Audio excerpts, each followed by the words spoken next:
오늘의 정치권 뒷이야기를 알아보는 정치 톡톡 시간입니다. 정치부 김순철 기자와 함께하겠습니다. 어서 오십시오.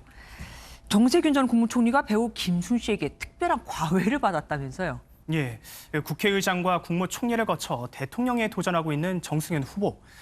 인지도에 비해서 지지율이 오르지 않아 항상 큰 고민입니다. 급기야 국민 욕쟁이로 불리는 배우 김수미 씨에게 욕을 배우는 컨셉의 유튜브 영상을 하나 공개했는데요. 네. 이 부분 함께 살펴보시겠습니다. 젠틀맨 소리 좀 듣지 마. 나같이 욕쟁이로 가면 욕을 좀 한 수 배웁시다. 전라도 우리 엄마가 야 이 썩은 집에 집에 호박 나와 이 썩은 이러면 예, 이 모습을 본 정 전 총리가 당황한 듯 좀 웃기도 했는데요. 네. 김 씨는 진심 어린 충고도 덧붙였습니다. 이 내용도 함께 살펴보시겠습니다. 바른 자세를 조금 코믹하고 유머 있게 너무 빈틈이 없어 사람이 털어서 먼지가 안 나오니까 사람들이 너무 약올로 돼. 먼지도 있어. 스캔들 하나 만들어야 돼. 아 스캔들은 안 믿어 남들이. 스캔들은 믿었어. 정세균 전 총리와 김수미 씨는 같은 전북 출신에 지난 1997년 대선에서 김대중 전 대통령을 함께 도운 인연이 있어 평소 누님 동생하는 각별한 사이라고 합니다. 예, 실제로 저 과외 수업이 도움이 될지 좀 지켜봐야겠습니다. 예, 그렇습니다. 그리고 최근 윤석열 전 검찰총장이 왜 반려동물들과 찍은 사진으로 관심을 많이 끌었잖아요. 그래서 그런지 여기저기서 이런 행보를 보이고 있습니다. 예, 국내 반려동물 인구는 1,500만 명으로 국민 4명 중 1명꼴이라고 합니다. 매우 네, 많은 수치죠. 이를 겨냥해 여야 대선 주자들도 반려동물에 대한 구애전이 치열한데요. 세계 고양이의 날을 맞아 이재명 경기지사는 자신의 SNS에 사진을 올리며 야옹이 여러분께 고백할 것이 있다. 인간과 동물 모두가 행복하게 공존할 수 있는 세상 꼭 만들겠다고 다짐했습니다. 김두관 의원 역시 고양이에게 간식을 주는 사진을 올려 이른바 집사 표심에 호소하기도 했습니다.